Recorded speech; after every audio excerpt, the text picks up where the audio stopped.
किसान भाइयों और बहनों, मैं हूँ ओपी राठौर और मैं कविता कंडवाल। आप सभी का हमारी ओर से हार्दिक अभिनंदन, स्वागत और सादर नमस्कार। श्रोताओं, आप जुड़ चुके हैं अपने मनपसंद और जानकारी बढ़ाने वाले कार्यक्रम के साथ, जिसका नाम है आधुनिक कृषि चौपाल, विज्ञान से किसान तक। श्रोताओं, ये खास पेशकश हम आपके लिए लेकर आए हैं भारत सरकार के कृषि एवं किसान कल्याण मंत्रालय के सौजन्य से और आकाशवाणी दिल्ली के प्रयास से। किसान भाइयों और बहनों, आज की आधुनिक कृषि चौपाल बहुत विशेष है, खास है हमारे लिए और आपके लिए भी। हमारे लिए इसलिए कि हमारे आज के मेहमानों में शामिल हैं एक अति विशिष्ट, प्रतिष्ठित और लोकप्रिय व्यक्तित्व, माननीय शिवराज सिंह चौहान जी। माननीय शिवराज जी हमारे देश के केंद्रीय कृषि एवं किसान कल्याण मंत्री हैं और किसानों के परम हितैषी और शुभचिंतक के रूप में आपकी एक विशेष पहचान है। किसान भाइयों और बहनों, आज की आधुनिक कृषि चौपाल आपके लिए एक विशेष अवसर है माननीय कृषि मंत्री जी से सवाल पूछने का, अपनी शंकाओं को दूर करने का। बेशक, और आजकल किसानों के मन में अनेक सवाल हैं जीएसटी को लेकर। हाल ही में भारत सरकार ने कृषि मशीनों, उपकरणों, ट्रैक्टर, कीटनाशक, उर्वरक, दूध, डेयरी उत्पाद आदि पर जीएसटी की दर 12% से घटाकर 5% कर दी है। इसलिए किसानों के मन में इसके आर्थिक प्रभाव और अपनी आमदनी को लेकर अनेक शंकाएं हैं। ऐसी सभी शंकाओं को दूर करने के लिए अब हमारे बीच आ गए हैं माननीय कृषि मंत्री जी। माननीय शिवराज जी का हम अपनी ओर से और सभी किसान भाई बहनों की ओर से हार्दिक स्वागत और अभिनंदन करते हैं। और अब अधिक समय ना लेते हुए हम किसान भाइयों और बहनों को आमंत्रित करते हैं अपने सवाल पूछने के लिए। हाँ, पूछिए अपना सवाल। जीएसटी की कमी का प्रभाव ट्रैक्टर, कृषि उपकरणों की कीमतों पर कैसा पड़ेगा? कृषि भारतीय अर्थव्यवस्था की रीढ़ है और किसान उसकी आत्मा। किसान मतलब अन्नदाता और अन्न देता है जीवन, तो किसान मतलब जीवन दाता। मेरे प्रिय किसान भाइयों, उत्पादन बढ़ाने के लिए आज कृषि का मशीनीकरण भी जरूरी है और प्रधानमंत्री जी को मैं हृदय से धन्यवाद देना चाहता हूं। जो कृषि उपकरणों पर जीएसटी लगती थी 18 से लेकर 12% तक, वो घट के हो गई है 5%।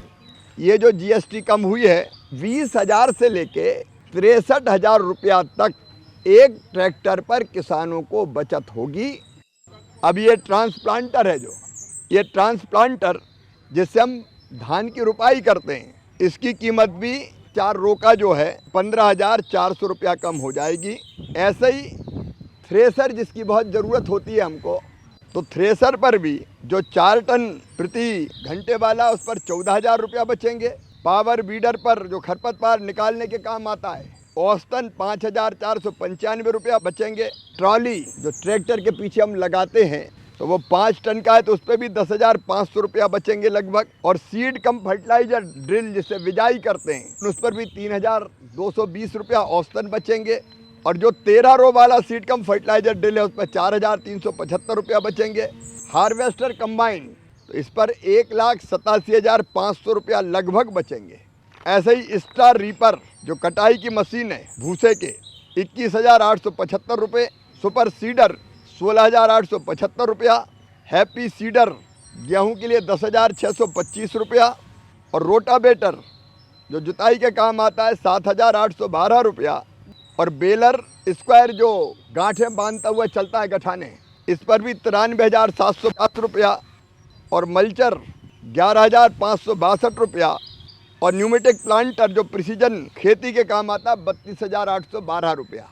ये कुछ चीज़ें मैंने आपको बताई है जिनकी कीमतें कम होगी, जिसका लाभ किसान को मिलेगा। कई तरह की मशीनें हैं जो हमारे काम आती है, उन पर इस जीएसटी के कम होने का प्रभाव पड़ेगा और हमको ये चीज़ें सस्ती मिलेगी। तो कुल मिला के इसका लाभ हमारे किसान भाइयों बहनों को मिलेगा। और इसके लिए मैं किसान भाई और बहनों को बधाई देता हूं। जो जैविक खेती करने वाले किसान हैं, तो जैविक न्यूट्रेंट है उसकी कीमतें भी कम हो जाएगी, तो जैविक खेती, प्राकृतिक खेती भी आसान होगी। आप सबको बहुत बधाई।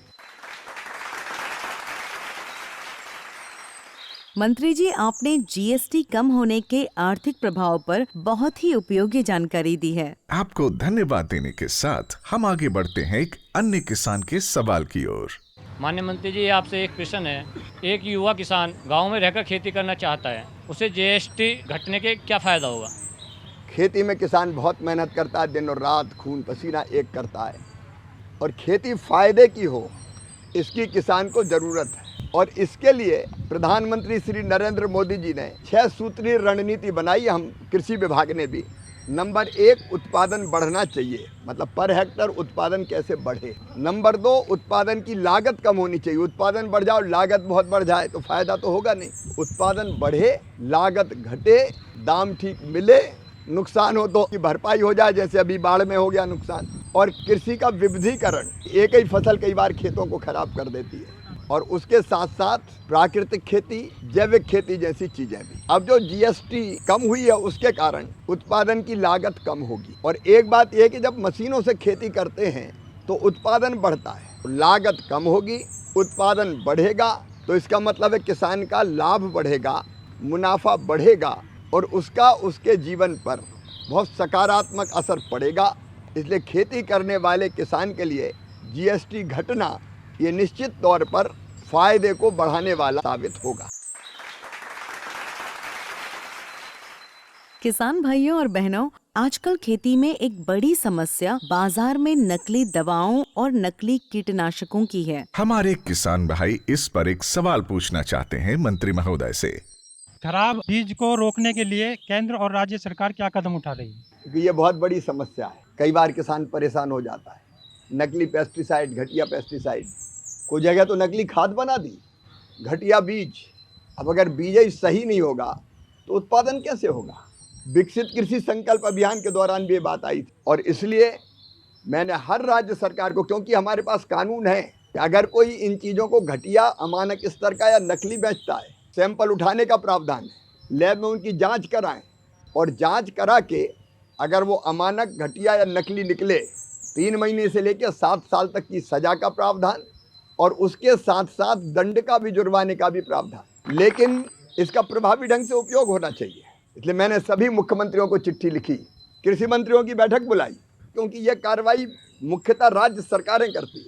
हमने कहा कार्रवाइयाँ करो, और किसान भाइयों ऐसा अगर कहीं हो तो आप शिकायत किसान कॉल सेंटर पर करो। कॉल सेंटर का नंबर मैं एक बार आपको बता रहा हूँ, इसका नंबर है 1800-180-15551 1800-180-1551।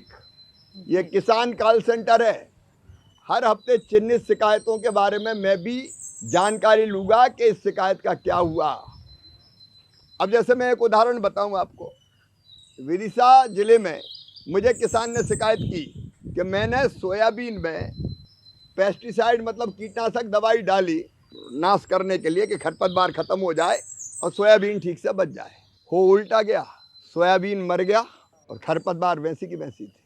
7 वैज्ञानिक भेजे आप, और उन्हें जांच करी तो पता चला कि इस दवाई के कारण ही फसल खराब हुई है सोयाबीन की। तो जो संबंधित फैक्ट्री थी वो सील कर दी गई, लाइसेंस रद्द। लेकिन इतने से नहीं माने हम, जिनकी फसल खराब हो गई उनका क्या बिचारेगा? उनको मुआवजा वही कंपनी दे रही है, चेक बना बना के बांट रही है जितनी पर एकड़ फसल होती। ऐसे राजस्थान में आपने सुना होगा, नकली खाद पे पता चला कि पत्थर पिस रहा था, वही भर दिया भाई। वहाँ भी FIR, सील करना, कार्रवाइयाँ जारी। और मैं हर एक राज्य सरकार से कह रहा हूँ, किसानों को घटिया बीज देना, घटिया पेस्टिसाइड देना, या खाद के नाम पे कुछ भर देना, अगर कोई ये करता और ऐसे पाप और अपराध करने वालों को छोड़ने नहीं देंगे हम किसी भी कीमत। और एक और इसके साथ आपको सूचना देना चाहता हूँ कि अभी जो कानून है वो थोड़ा ढीला ढाला सा है, उसमें बड़ी कार्रवाई नहीं होती, और इसलिए अब एक कानून प्रस्तावित बना रहे हैं जिसमें भारी जुर्माना भी लगेगा। तो वो उसका प्रस्तावित स्वरूप बन रहा, ताकि कानून भी कठोर बना दें, ताकि किसान के साथ धोखा ना हो पाए। किसान भाइयों, मैं आपको आश्वस्त करता हूँ, नकली पेस्टिसाइड या अमानक बीज का काम करने वालों के खिलाफ सख्ततम कार्रवाई करेंगे। और यह किसान कॉल सेंटर आपके पास है, जहाँ भी ऐसी घटना हो तो उस कॉल सेंटर पर खबर कीजिए। हम राज्य सरकार से भी कहेंगे और हम भी टीम भेजेंगे। यद्यपि केंद्र सरकार के पास टीम छोटी है, राज्य को मुख्य रूप से करना है, लेकिन राज्य सरकार को भी हम कहेंगे और यहाँ से भी टीम भेजेंगे। इसी सिलसिले में हमारी एक महिला किसान का भी सवाल है। मेरा सवाल ये है, जब भी किसान किसी भी भूमि को कीटनाशक दवाई खरीदने के लिए जाए तो क्या क्या सावधानी बरतनी चाहिए? कई बार हम कहीं से भी कीटनाशक खरीद लेते हैं या बीज खाद खरीद लेते हैं। मेरा निवेदन है, अधिकृत जो दुकान है, जिनने लाइसेंस लिया है, पंजीकरण कराया है, उनसे ही खरीदें। और एक चीज़ और करें, बिल ज़रूर ले लेना, क्योंकि हम खरीदते और बिल नहीं लेते तो हमारे पास कोई प्रूफ ही नहीं रहता कि फलानी दुकान से खरीदी, बाद में वो मुकर जाता है। इसलिए एक तो अधिकृत पंजीकृत दुकान से खरीदें और दूसरे बिल ज़रूर ले लें, ताकि जांच के बाद वो घटिया निकले तो जिसने बेचा था उसको पकड़ सकें। ये सावधानी किसान जरूर बरतें। श्रोताओं, मंत्री महोदय के साथ आपका बहुत उपयोगी संवाद चल रहा है। इस चर्चा को हम जारी रखेंगे। इसी बीच हमारे साथ जुड़ रहे हैं कृषि एवं किसान कल्याण मंत्रालय के वनस्पति रक्षा सलाहकार doctor JP Singh. Doctor Singh, स्वागत है आपका। हमारे किसान भाई आपसे कुछ जानना चाहते हैं।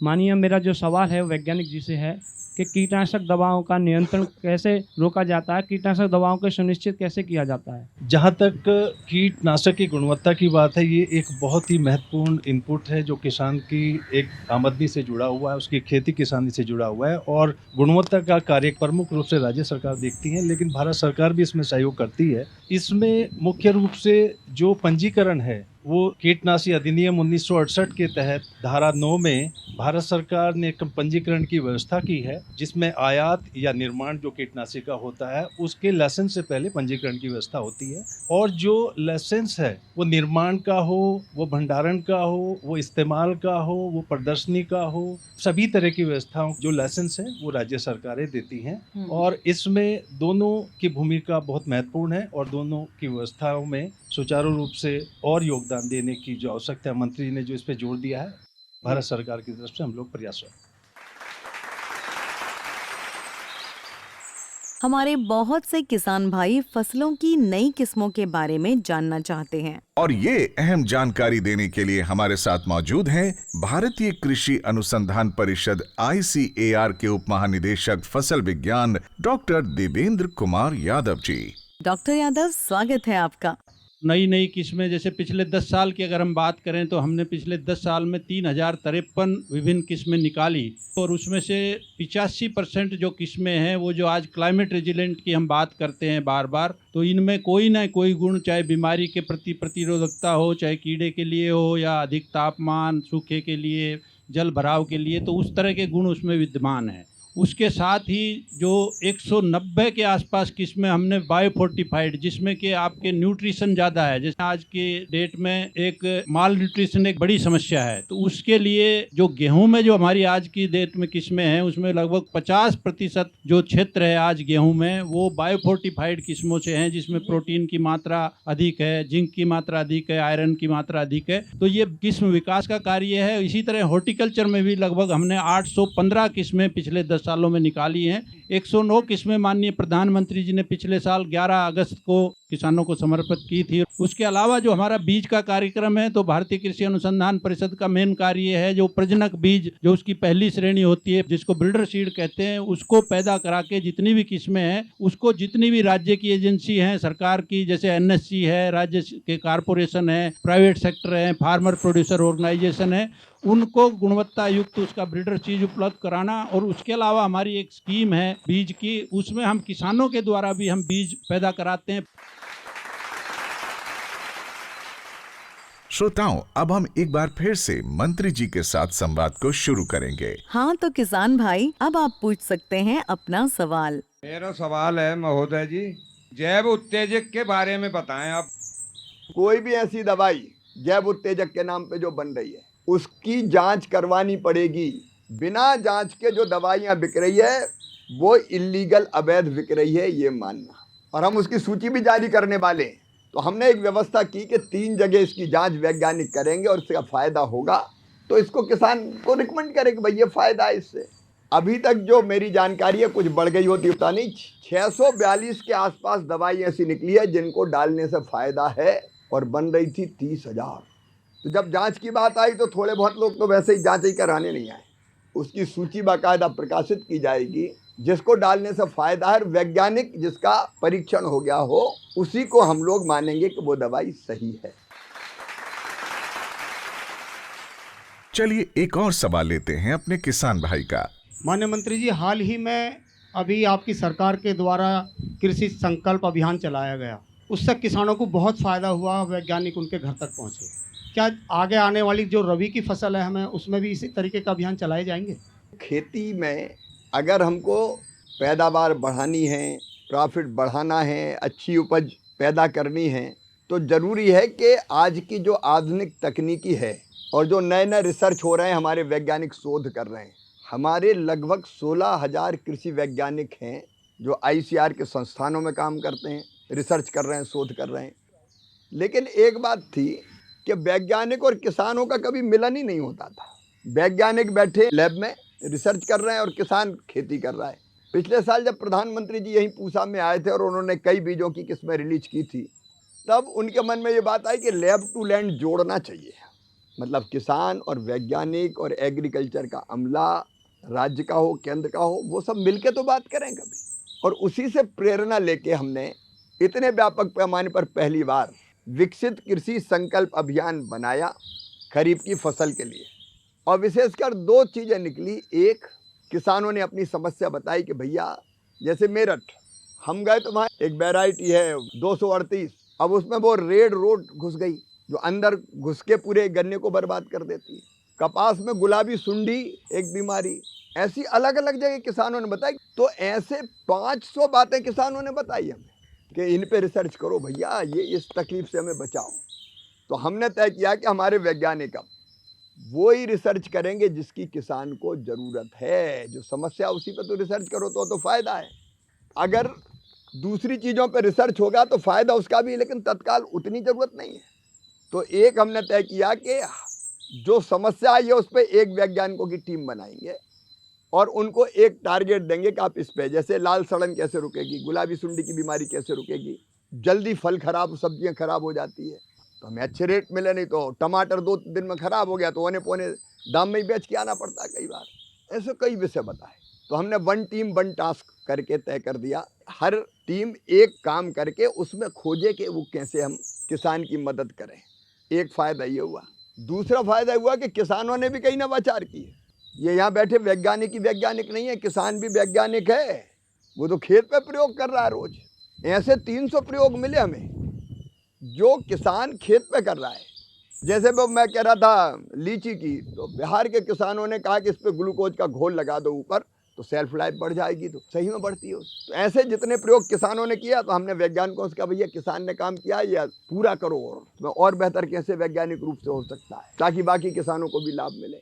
और फिर कई विषयों पर चर्चा हुई जिससे किसानों को भी तकनीकी जानकारी मिली, उसका बहुत फ़ायदा हुआ। इसलिए अब तय किया है कि रबी की फसल के लिए भी दशहरा है 2 अक्टूबर को, 3 अक्टूबर से हमारे वैज्ञानिक, कृषि विभाग के अधिकारी, प्रगतिशील किसानों को भी साथ लेंगे, केवी के कृषि विज्ञान केंद्र के लोग, एग्रीकल्चर विश्वविद्यालय के लोग, ये फिर टीम बना के निकलेंगे और 2000 से ज़्यादा टीम निकलेगी इस बार। और वो 5-7 गाँव के बीच एक गाँव में जाएंगे। पहले से आपको सूचना दी जाएगी पूरे देश के किसानों को, और वो उस इलाके के बारे में, मान लीजिए कोई दलहन का क्षेत्र है, चना का है, मसूर का है, तुअर का है, तो उसके बारे में हम बात करेंगे। वहाँ की मिट्टी के पोषक तत्व, उसको ध्यान में रखते हुए वहाँ की जलवायु, कैसे खेती करें उसके बारे में चर्चा करेंगे। कहीं गेहूं के बारे में करेंगे, कहीं तिलहन के बारे में करेंगे। तो सही जानकारी देंगे और समस्याएं भी वहाँ से लेंगे। तो ये 15 दिन के लिए फिर वैज्ञानिक आपके बीच में आएंगे ताकि तकनीकी जानकारी आपको दे सकें और आपसे भी वो जानकारी ढंग से ले सकें और अपनी खेती को ठीक ढंग से करने में आपकी मदद कर सकें। तो फिर से वैज्ञानिक आएंगे और एक राष्ट्र, एक कृषि, एक टीम, और आपके साथ बात करके फिर वहाँ कैसे और बेहतर खेती हम करें, जो समस्या आती है उसका समाधान कैसे हो, उस पर बात करेंगे, नए रिसर्च और प्रयोग भी होंगे ताकि हम और उत्पादन बढ़ा सकें और अपने किसान भाइयों का लाभ बढ़ा सकें, उनकी जिंदगी बदल सके। किसान भाइयों और बहनों, आजकल आप सभी रबी फसलों की तैयारी में लगे होंगे। तो आपका इससे जुड़ा कोई सवाल हो तो मंत्री जी से आप पूछ सकते हैं। मेरा सवाल ये है कि रबी फसल के लिए सरकार की क्या तैयारी है? किसान भाइयों, इस बार हमने हर एक राज्यों से चर्चा अभी की है और ये अभी से पूरी प्लानिंग कर रहे हैं कि रबी की फसल में उनके प्रदेश में कितने रकबे में कौन सी फसल बोई जाएगी और उतने एरिया में होगा तो उसके लिए किस किस चीज़ की ज़रूरत पड़ेगी, खाद कितना लगेगा, दलहन की फसल अगर है तो बीज कितने लगेंगे, कीटनाशक की कितनी ज़रूरत पड़ेगी, कौन कौन से कीटनाशक चाहिए, तो कई तरह की चीज़ें। और उसके साथ साथ दलहन मिशन और तिलहन मिशन, इस बार दलहन मिशन भी लॉन्च हो रहा है क्योंकि अपने यहाँ गेहूं और धान में तो अन्न के भंडार भर दिए हैं अपन, लेकिन अभी दलहन और तिलहन कम है। ये 2 मिशन और बने हैं। इनमें दलहन कहाँ कहाँ बोई जा सकती है, जैसे पानी जहाँ कम है, रेनफेड इलाका है, वहाँ अच्छी दलहन पैदा हो सकती है। तो उन दोनों मिशन के बारे में भी विस्तार से तैयारी करेंगे कि किस किस इलाके में क्लस्टर बना के करने वाले हैं वहाँ, और सब्सिडी पे अच्छा बीज देने वाले हैं किसान, तो उसकी भी तैयारी हम लोग करेंगे। अच्छा बीज मिले, अच्छे इनपुट मिले, जहाँ पानी है वहाँ क्या बेहतर हो सकता है, जहाँ कम पानी है वहाँ क्या बेहतर हो सकता है, फिर एग्रो क्लाइमेटिक जोन अलग अलग है तो कौन सी जलवायु में कहाँ कौन सी फसल हो सकती है अच्छी, उसकी तैयारी भी करेंगे। और एक चीज़ और है, 100 कम उत्पादकता वाले ज़िले अपने देश में जहाँ उत्पादन कम है चीज़ों का, गेहूं का भी कम है, दलहन का भी कम है, तिलहन का भी कम है बाकी प्रदेशों से, तो उनको भी तय किया। प्रधानमंत्री जी ने एक प्रधानमंत्री कृषि धन धान्य योजना बनाई जिसमें उन जिलों में हम विशेष प्रयत्न करेंगे कि वहाँ भी उत्पादन बढ़े और वहाँ के किसानों को भी लाभ मिले। तो रबी की फसल जहाँ कम पैदा हो रही वहाँ भी विशेष प्रयत्न क्या क्या किए जा सकते हैं, इसकी कोशिश भी करेंगे। और इसके लिए बाकायदा भी राज्यों में तैयारी कर रहे हैं, तो मिलके हम रबी की शानदार तैयारी करेंगे, बेहतर तैयारी करेंगे ताकि अच्छे से अच्छा उत्पादन हम ढंग से ले सकें और लाभ को और बढ़ा सकें। श्रोताओं, आज हम बात कर रहे हैं कृषि की अनेक चुनौतियों की, समस्याओं की। और ऐसी ही एक अहम चुनौती है धान की पराली की, इसके उचित निपटान की। और इस अहम समस्या का निदान बताने के लिए हमारे साथ हैं भारतीय कृषि अनुसंधान परिषद यानी ICAR के महानिदेशक डॉक्टर ML जाट जी। डॉक्टर जाट, आपका आधुनिक कृषि चौपाल में स्वागत है। डॉक्टर जाट, हमारे श्रोताओं को कृपया बताएं कि पराली की समस्या को अवसर में कैसे बदला जा सकता है। 1 हेक्टेयर की पराली जलाने में 3 से 4 हजार रुपए का उसमें जो पोषक तत्व हैं उनका हम नुकसान कर बैठते हैं, धरती माता का नुकसान कर बैठते हैं, पर्यावरण का नुकसान कर बैठते हैं। और जो हमारी धरती को यदि बचाना है तो पराली को खेत में वापस खपाना है, और पराली को खेत में खपाने के लिए तकनीकें सारी उपलब्ध हैं, हर तरीके की तकनीक है। हम तो चाहेंगे कि खेत की पराली खेत में रहे, लेकिन जहाँ नहीं रह सकती, क्योंकि इतनी विविधता है, हर चीज़ हर जगह नहीं हो सकती, उसके लिए भी टेक्नोलॉजी है और सरकार की स्कीम है। माननीय मंत्री जी ने अभी बहुत सारे GST के बारे में जब बताया तो उसमें इतनी सारी मशीनें हैं जो पराली प्रबंधन के लिए हैं, चाहे हैप्पी सीडर हो चाहे स्मार्ट सीडर हो, तो टेक्नोलॉजी उपलब्ध है।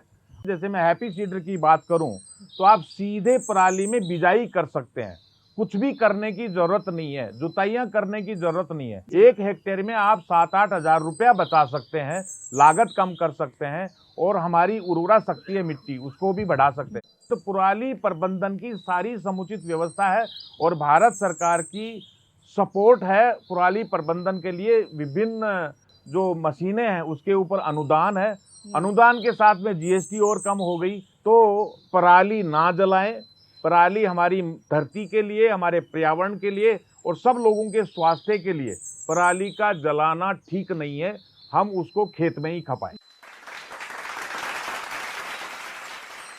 किसान भाइयों और बहनों, अब हम आधुनिक कृषि चौपाल की इस कड़ी के अंतिम पड़ाव पर आ पहुँचे हैं। हाँ, लेकिन इससे पहले हमारा माननीय कृषि मंत्री जी से अनुरोध है कि कृपया देश के किसानों को अपना प्रेरक संदेश दें। हमारे देश में खेत के आकार छोटे हैं, लैंड होल्डिंग हमारे यहाँ कम है, 86% किसान हमारे छोटे हैं, लघु हैं, सीमांत हैं। प्रधानमंत्री जी जो सोचते हैं, उनका जो विजन है कि हम खेत में एक ही तरह की खेती करें तो उतना प्रॉफिट नहीं होता, हमको इंटीग्रेटेड फार्मिंग मतलब एकीकृत खेती के बारे में विचार करना पड़ेगा और उसके लिए सरकार प्रयत्नरत है। प्रधानमंत्री जी भी उसका संदेश हमको देते हैं। एक ही फसल बोने के कारण जमीन में एक तरह से वही फसल बोने के कारण कई पोषक तत्वों की कमी हो जाती है। तो अगर हमने एक साल गेहूं लगाया, सोयाबीन लगाया, दूसरे साल अगर हमने दलहनी फसल लगा दी तो जो धरती को जरूरत है पोषक तत्वों की, उसकी पूर्ति अपने आप हो जाती है। एक तो ये, दूसरा ये कि अकेली खेती नहीं, खेती के साथ पशुपालन, मधुमक्खी पालन, कृषि वानिकी, जिनकी रुचि हो मछली पालन जैसे क्षेत्र में भी जा सकते हैं। तो कई तरह की इंटीग्रेटेड फार्मिंग का मतलब है कई तरह की चीज़ें एक साथ करना, और उसका एक मॉडल हमने बनाया है। विकसित कृषि संकल्प अभियान में वो भी जगह जगह बताएंगे। देखो, आमदनी बढ़ानी तो खेती के साथ कोई ना कोई चीज़ जोड़नी पड़ेगी भाई। आगे जाके हम जैसे दलहन मिशन बना रहे हैं और कई चीज़ करने वाले, जैसे जब दाल बहुत हो रही है वह दाल मिल किसानी लगाए या FPO लगाएं और वहाँ की दाल वही प्रोसेस हो जाए। टमाटर के रेट कई बार बहुत पैदा हो जाता है तो कम हो जाते हैं, तो टमाटर की प्रोसेसिंग वही हो जाए। FPOज बना के अकेला किसान नहीं, समूह में किसान अगर फसल पैदा करें और उनमें से सॉर्टिंग करके अच्छी छांट के पैक करके भेजें तो रेट अच्छे मिलेंगे। तो ऐसी कई चीज़ें कर रहे हैं। तो मेरी आपसे अपील और निवेदन है कि हम एकीकृत खेती की तरफ भी बढ़ें। और एक बात मैं कहना चाहता हूँ अपने बाढ़ से प्रभावित किसान भाइयों और बहनों के लिए, वो भी हमारे अपने हैं। एक बार अगर फसल बर्बाद हो जाती है 5 साल किसान पनपता नहीं है। जहाँ जहाँ ऐसी आपदा आई उन किसान भाइयों से भी कहना है सरकार आपके साथ खड़ी है। तो हम राज्य सरकारों से बात करेंगे, मैं भी पहुँचूँगा कि कैसे फसल बीमा का ठीक से लाभ मिले, तो उनकी ज़िंदगी को भी पटरी पर लाने के सारे उपाय किए जाएंगे। मैं फिर ये कहना चाहता हूँ कि किसान के बिना मनुष्य की ज़िंदगी भी नहीं चल सकती। किसान धरती का भगवान है और उसकी सेवा में सरकार कोई कसर नहीं छोड़ेगी, ये हमारा संकल्प है। एग्रीकल्चर यूनिवर्सिटी और KVK के लोग मिलके एक टीम बना के अपनी खेती को और बेहतर करेंगे और उत्पादकता बढ़े और लाभ बढ़े उसकी भी कोशिश करेंगे। इतना पैदा करेंगे कि दुनिया में हमारा सामान जाए। आधुनिक कृषि चौपाल की पूरी टीम की ओर से और सभी किसान भाइयों और बहनों की ओर से हम माननीय कृषि मंत्री महोदय का हार्दिक आभार प्रकट करते हैं और उन्हें धन्यवाद देते हैं। श्रोताओं, हमारा आपसे अनुरोध है कि हमें ये जरूर बताएं कि आज की आधुनिक कृषि चौपाल आपको कैसी लगी, और यह भी बताएं कि इसे और अधिक उपयोगी तथा रोचक बनाने के लिए हमें क्या करना होगा, क्या जोड़ना होगा, क्या घटाना पड़ेगा। बिल्कुल, तो अपनी प्रतिक्रियाएं और सुझाव भेजने के लिए हमारा ईमेल पता नोट कर लें। हमारा ईमेल पता है kkbongold@gmail.com। ईमेल पता एक बार फिर से सुने, नोट करें, kkbongold@gmail.com। किसान भाइयों और बहनों, हम जल्दी ही आपसे फिर रूबरू होंगे, लेकर आएंगे आधुनिक कृषि चौपाल की एक नई कड़ी, नई जानकारियों के साथ, नई थीम के साथ। तब तक के लिए हमें दीजिए विदा और स्वीकार करिए हम दोनों का प्यार भरा नमस्कार।